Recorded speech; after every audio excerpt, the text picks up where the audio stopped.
We've finally uncovered the real reason why 50 Cent refuses to let go of his ongoing beef with Diddy. It now appears this feud may continue indefinitely. The truth was finally revealed in court today after numerous denials from everyone involved. Let's take a moment to review how all of this started. You might recall when Lil Rod filed a lawsuit against Diddy, accusing him of mishandling his publishing rights. Lil Rod and Diddy had collaborated on an album, but Lil Rod claims Diddy deprived him of his rightful share. As a result, Lil Rod not only sued Diddy for the publishing dispute, but also threatened to expose Diddy's personal secrets, alleging that Diddy had also mistreated him. Hey, because I run shit. You know what I'm saying? I run shit. Yeah, you do. Yeah. Lil Rod ain't worth giving this kingdom to if we don't control his publishing. I can solve his efforts with 3 other human beings. He's eating at our table, and I like his backstory, but you need to have other people. It's hard to work with him unless we have his power. He's a piece of human, but we do not need his talent unless we can work with him. This is where 50 Cent and his child's mother become connected to the situation. According to Lil Rod, Diddy allegedly boasted about supporting several women through monthly stipends. Lil Rod claims that among these women receiving regular payments were Young Miami Carisha, Jade Ramsey, whose identity remains unclear, and Daphne Joy. He further alleges that Diddy told him these women were compensated monthly for working as personal companions. Remaining true to his outspoken nature, 50 Cent didn't hold back when addressing Lil Rod's allegations involving his child's mother. Taking to Instagram, 50 Cent posted with the caption, "I didn't know you was an egg worker. You little egg worker. Lol yo, this is a movie." This public remark sparked tension between 50 Cent and his child's mother, who strongly denied Lil Rod's claims. She issued a statement responding to the allegations.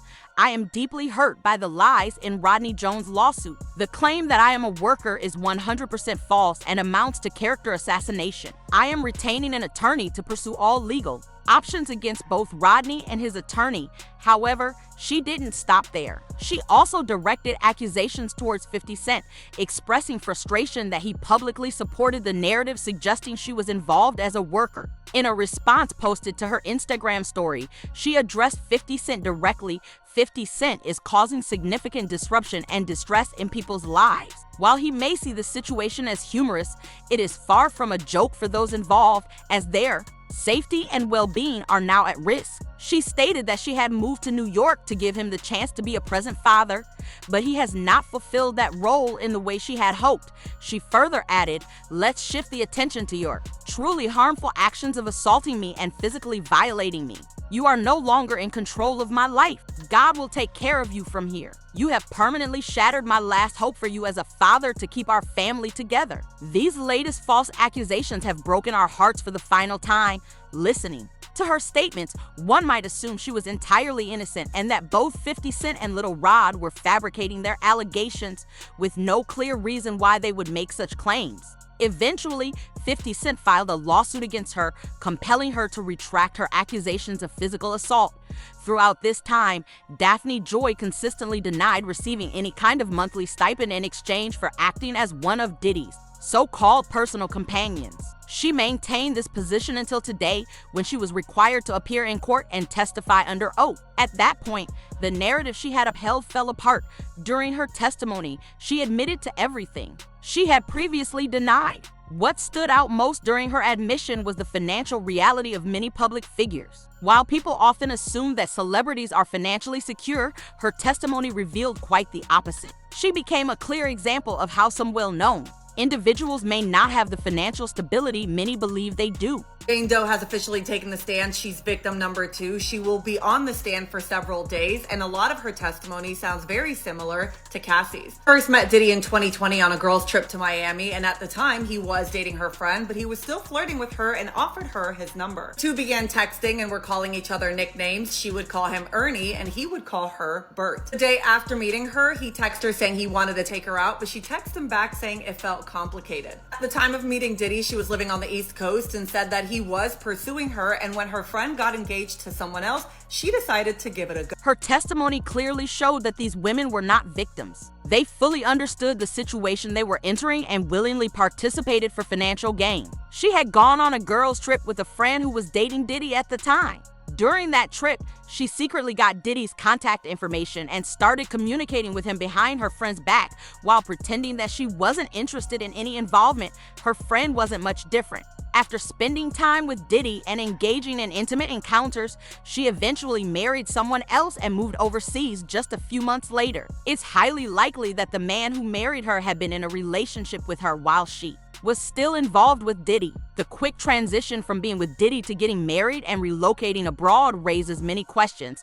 According to Daphne Joy, once her friend moved on, she and Diddy began a relationship. Throughout her testimony, it became evident that Daphne Joy was financially dependent on Diddy, relying on him for whatever money he provided. January of 2021, she said she flew out to Miami to have their first date, and they spent 5 days in a hotel room. Said they had dinner on the balcony, they went all the way, and she let him know that she had a child with someone that he knew. This person did not get along with Diddy, but he said that he didn't mind. During those 5 days, she said they did get dressed up and go out to a restaurant, and she was head over heels. A month later, for her birthday, Diddy took her to Turks and Caicos and the Bahamas for a 15-day luxury trip, and KK was there as well as a chef, a butler, and at one point even a barber. Diddy gifted her a bracelet that said love, and she told him that she was an influencer and that's how she made money, so because he was taking her away from her work, he wired her $10,000. These women are strategic. As influencers, they can post content from anywhere in the world without missing any income. In fact,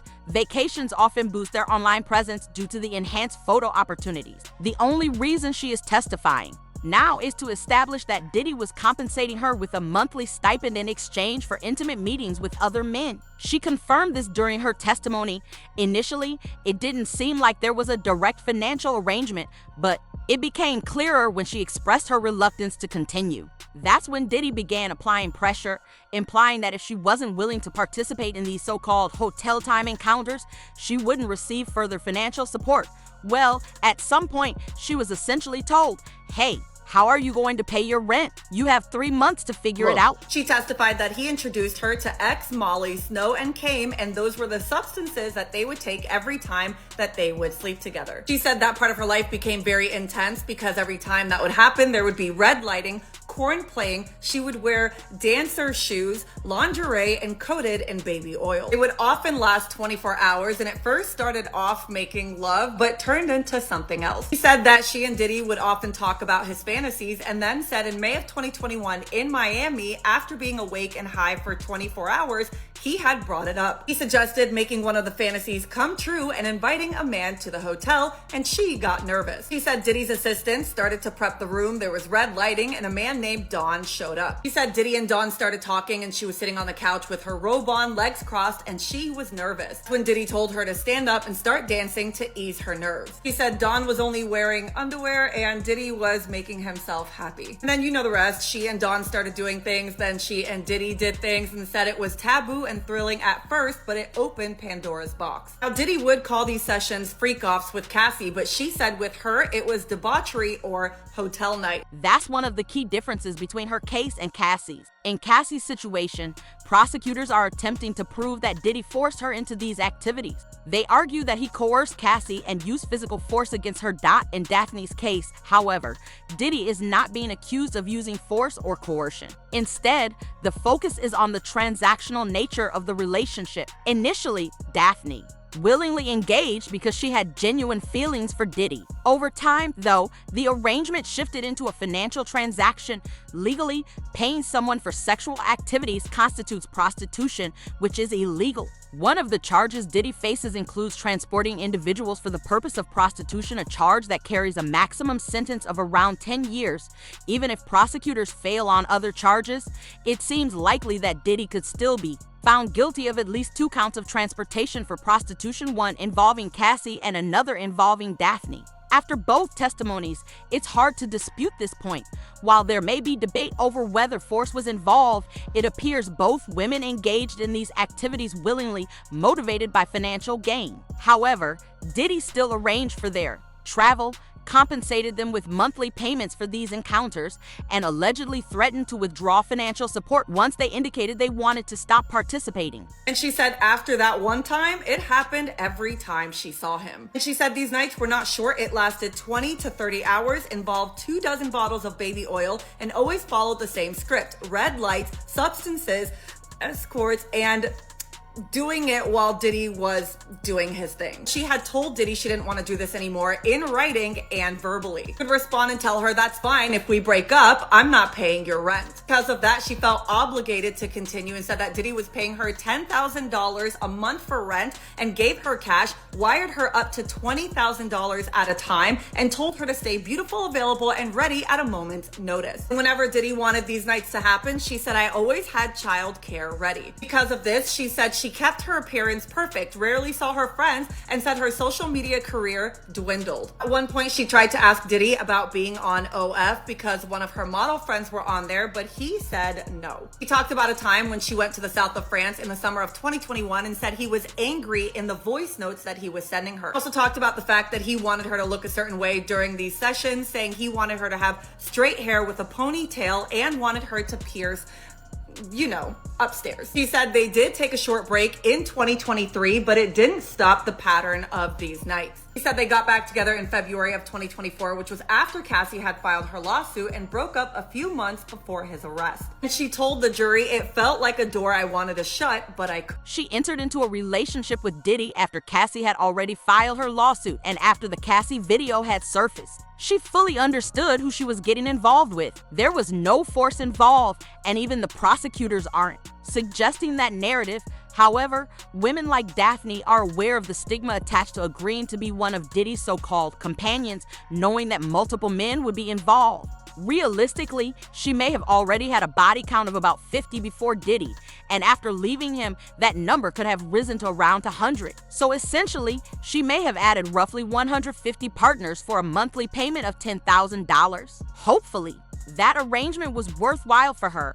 Now, though, her reputation has shifted, and many may see her as someone only fit for casual relationships. At this stage, Diddy might be the only man who would genuinely commit to her. It's unlikely that a financially stable or successful man would pursue a long-term relationship with her. In truth, $10,000 a month isn't substantial, especially when dealing with a billionaire like Diddy. Even an average individual could potentially offer that amount. By accepting such an arrangement, she essentially undervalued herself. Realistically, the only type of man who might commit to her now is someone struggling financially who sees her as an opportunity to improve his own situation. But for someone accomplished or for another celebrity like Jason Derulo, whom she previously dated, it's unlikely they would pursue a serious public relationship with her again. Those days are probably behind her, and one can only hope that the money was worth it.